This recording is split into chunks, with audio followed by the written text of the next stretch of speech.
بھارت پاکستان پر دوبارہ جنگ مسلط کرنا چاہتا تھا۔ امریکی صدر ٹرمپ نے بھی پاکستان خدشات کی تصدیق کر دی۔ سعودی ولی عہد سے ملاقات کے دوران بھی صدر ٹرمپ پاک بھارت جنگ بندی کا کریڈٹ لینا نہ بھولے۔ کہا، میں نے تجارت کی بنیاد پر پاک بھارت سمیت 8 جنگیں رکوائیں۔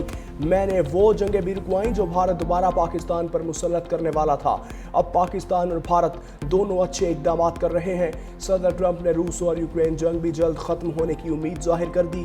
کہا، انہیں اندازہ نہیں تھا کہ یوکرین روس جنگ بندی کا معاملہ اتنا طویل ہوگا۔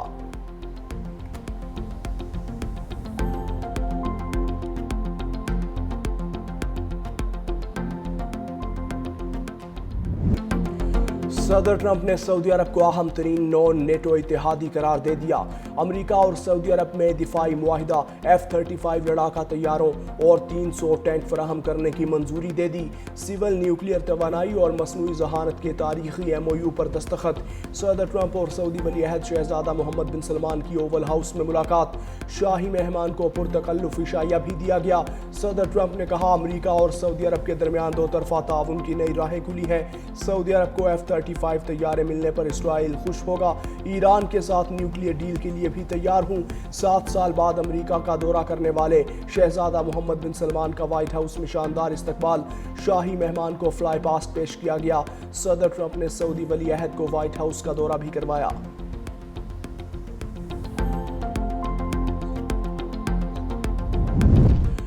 سعودی ولی عہد شہزادہ محمد بن سلمان نے ابراہم اکارڈ کا حصہ بننے کی خواہش کا اظہار کر دیا۔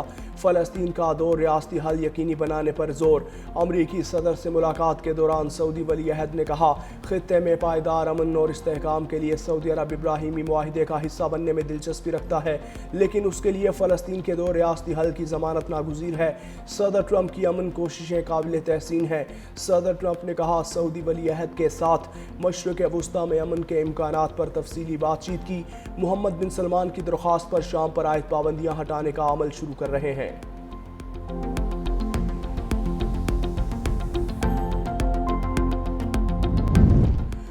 فیلڈ مارشل کی مدت قیادت میں 2030 تک توسیع سے پاکستان میں استحکام کی توقع مزید بڑھ گئی۔ فیلڈ مارشل کی امریکہ کے ساتھ تعلقات میں بہتری کی کوششوں سے سرمایہ کاروں کا اعتماد بڑھا۔ فیلڈ مارشل کی کوششوں سے ملک سے بے یقینی کا خاتمہ ہوا۔ ملک کی معیشت دوبارہ مستحکم ہو رہی ہے۔ بلومبرگ کا فیلڈ مارشل کی کوششوں کے بارے میں بڑا اعتراف۔ بلومبرگ نے پاکستانی معیشت کے حوالے سے تفصیلی رپورٹ جاری کر دی۔ رپورٹ میں کہا گیا، پاکستان سٹاک مارکیٹ میں چھوٹے سرمایہ کاروں کی تعداد میں بڑا اضافہ ہوا۔ S&P گلوبل ریٹنگز اور فچ نے پاکستان کی کریڈٹ ریٹنگ میں بہتری ظاہر کی۔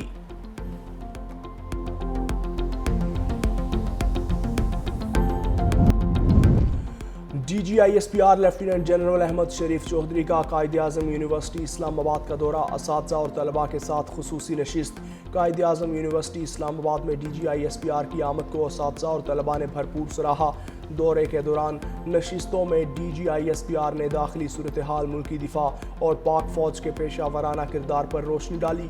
DGISPR نے طلباء کو سوشل میڈیا پر جاری پروپیگنڈا اور اصل حقائق سے متعلق بھی آگاہ کیا۔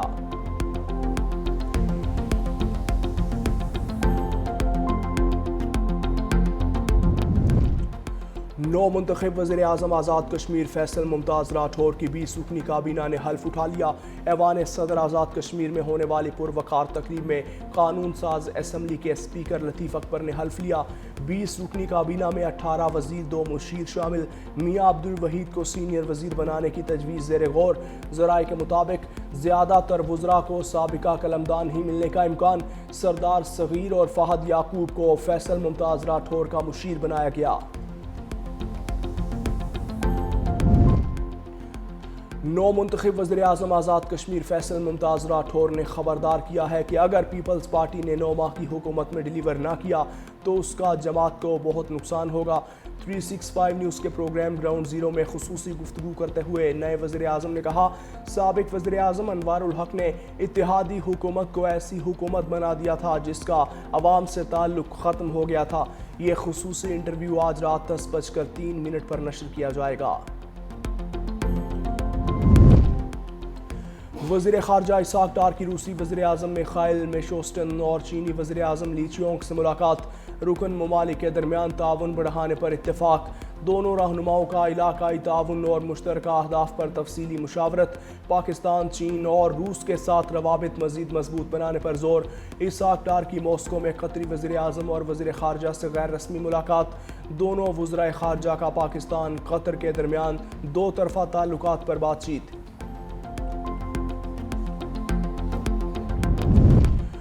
سپریم کورٹ میں مخصوص نشستوں کے کیس کی سماعت، جسٹس جمال مندوخیل کا اکثریتی فیصلے پر جزوی اپیلیں منظور کرنے کا فیصلہ جاری۔ جسٹس مندوخیل نے مخصوص 39 نشستوں پر اپنا اصل فیصلہ برقرار رکھا۔ جسٹس مندوخیل نے 41 نشستوں پر اکثریتی فیصلے کو ریویو میں تبدیل کر دیا۔ فیصلے میں کہا عدالت کے پاس 41 امیدواروں کو آزاد کر دینے کا اختیار نہیں تھا۔ 41 نشستوں سے متعلق فیصلہ آئین اور حقائق سے مطابقت نہیں رکھتا۔ جسٹس مندوخیل نے 41 نشستیں واپس سنی اتحاد کونسل کے حق میں قرار دیں۔ عدالت کسی امیدوار کی سیاسی وابستگی تبدیل نہیں کر سکتی۔ 41 امیدواروں کے بارے میں اکثریتی فیصلے اختیار سے تجاوز تھا۔ جسٹس منصور علی شاہ کے اکثریت فیصلے میں 41 امیدواروں کو آزاد قرار دیا تھا۔ 12 جولائی 2024 کے فیصلے میں 41 امیدواروں کو دوبارہ سے وقت دیا تھا۔ صوبے بنانے کے قانون میں بھی آئینی ترمیم ہو سکتی ہے۔ ہم نئے صوبے کی بات اس وقت کرتے ہیں جب ہمیں حقوق نہیں دیے جاتے۔ نجی چینل سے گفتگو میں ایم کیو ایم رہنما فاروق وفاقی وزیر مصطفیٰ کمال نے کہا اس سال سندھ کو این ایف سی ایوارڈ کے 2400 ارب روپے ملے ہیں، ان میں سے کراچی کو 800 ارب روپے ملنے چاہیے تھے مگر 100 ارب بھی نہیں ملے۔ وفاق کہتا ہے سارے پیسے وزیر اعلیٰ کو دے دیے جائیں، ان میں سے پیسے لیں۔ پیپلز پارٹی کہتی تھی زرعی ٹیکس نہیں لگنا چاہیے۔ جب آئی ایم ایف نے زرعی ٹیکس لگانے کا کہا تو زرداری صاحب نے پھر اعلان کیا۔ پنجاب حکومت کا بڑا ماحول دوست اقدام، راولپنڈی میں الیکٹرک بس سروس کا آغاز آج سے ہوگا۔ افتتاح وزیر اعلیٰ پنجاب مریم نواز کریں گی۔ پہلے مرحلے میں 45 الیکٹرک بسز سڑکوں پر رواں دواں ہوں گی۔ راولپنڈی کے 4 روٹس پر بسیں چلائی جائیں گی۔ الیکٹرک بسوں کے لیے چارجنگ پوائنٹس کی تیاریاں مکمل، 3 چارجنگ پوائنٹس ابتدائی طور پر قائم کر دیے گئے۔ منصوبے کی نگرانی ضلعی انتظامیہ کرے گی۔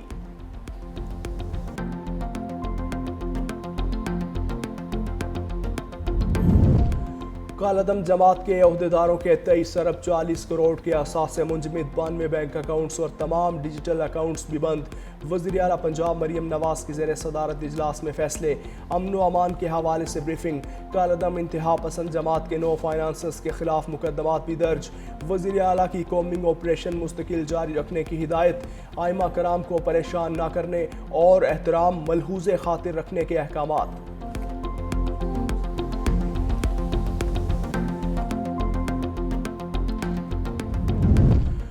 کالعدم تنظیم ٹی ایل پی کے شرپسند عناصر کے خلاف کارروائی میں بڑی پیش رفت، محکمہ داخلہ پنجاب نے 12 سنگین مقدمات کی تفتیش کے لیے 12 جے آئی ٹیز تشکیل دے دیں۔ جے آئی ٹیز دہشت گردی سمیت دیگر سنگین دفعات کے تحت درج مقدمات کی تحقیقات کریں گی۔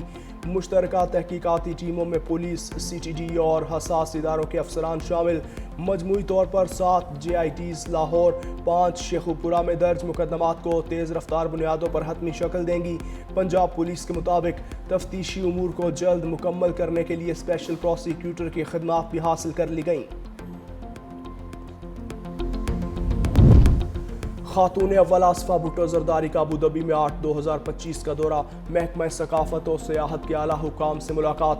دورے کے دوران خاتون اول نے عالمی معیار کی نمائشوں، گیلریوں اور آرٹ انسٹالیشنز کا معائنہ کیا۔ آصفہ بھٹو زرداری نے کہا فنون لطیفہ کا تبادلہ مختلف معاشروں کے درمیان مفاہمت اور ثقافتی روابط کو مضبوط بنانے میں اہم کردار ادا کرتا ہے۔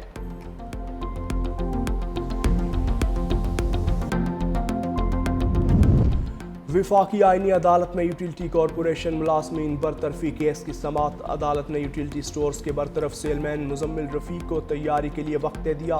درخواست گزار نے کہا 12,000 ملازمین کو فارغ کر دیا۔ جسٹس حسن رضوی نے ریمارکس دیے 12,000 کے نہیں، آپ اپنی بات کریں، وفاقی آئینی عدالت کو سیاسی اکھاڑا نہ بنائیں۔ آپ وفاقی عدالت ڈائریکٹ درخواست کیسے دائر کر سکتے ہیں؟ 27ویں آئینی ترمیم کو آئندہ سماعت پر پڑھ کر آئیں۔ یوٹیلیٹی سٹور سے کروڑوں اربوں روپے نقصان ہوا، یوٹیلیٹی سٹور سے عوام کو نہیں بلکہ سٹاف نے مزے کیے۔ جسٹس حسن رضوی نے کیس سماعت غیر معینہ مدت تک کے لیے ملتوی کر دی۔ بھارت کے سرحدی علاقوں سے آلودہ ہوا پنجاب میں داخل، امرتسر، جالندھر اور لدھیانہ سے آنے والی آلودہ ہوائیں پنجاب پر اثر انداز ہونے لگیں۔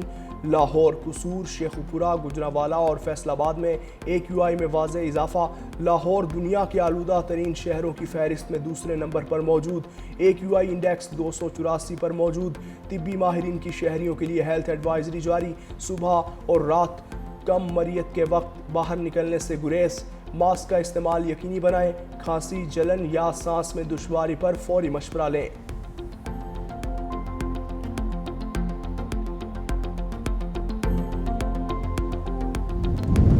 اسرائیل کا لبنان میں حملہ، 13 افراد شہید، متعدد زخمی۔ حملہ فلسطینیوں کے پناہ گزین کیمپ پر کیا گیا۔ حماس کی جانب سے حملے کی شدید مذمت، کہا اسرائیل غزہ کے بعد دیگر علاقوں میں بھی فلسطینیوں کی نسل کشی کر رہا ہے۔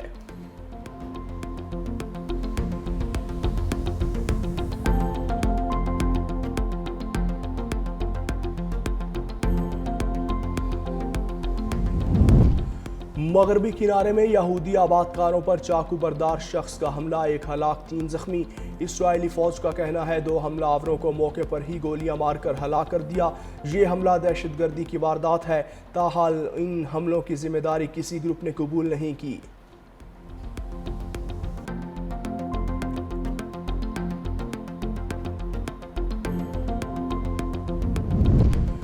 برطانیہ میں گزشتہ سال 2,57,000 شہری ملک چھوڑ کر گئے، دفتر برائے قومی شماریات کی رپورٹ میں انکشاف۔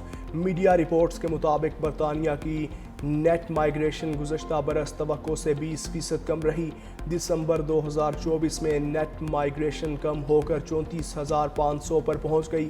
برطانوی شہریوں کی نیٹ مائیگریشن کا تخمینہ پہلے بین الاقوامی مسافروں کے سروے سے لگایا جاتا تھا، تاہم دفتر برائے قومی اعداد و شمار کے نظر ثانی شدہ تخمینہ department for work and pension کے ڈیٹا کے مطابق تیار کیا گیا ہے۔ ڈنمارک میں بلدیاتی علاقائی انتخابات زور و شور سے جاری، مختلف علاقوں میں پاکستانی امیدوار بھی میدان میں موجود۔ ووٹر لسٹ کے مطابق ملک بھر میں 47 لاکھ سے زائد ووٹرز رجسٹرڈ، 5 لاکھ غیر ملکی شہری شامل۔ مقامی انتخابات میں حصہ لینے کے لیے ڈنمارک کا پاسپورٹ ضروری نہیں۔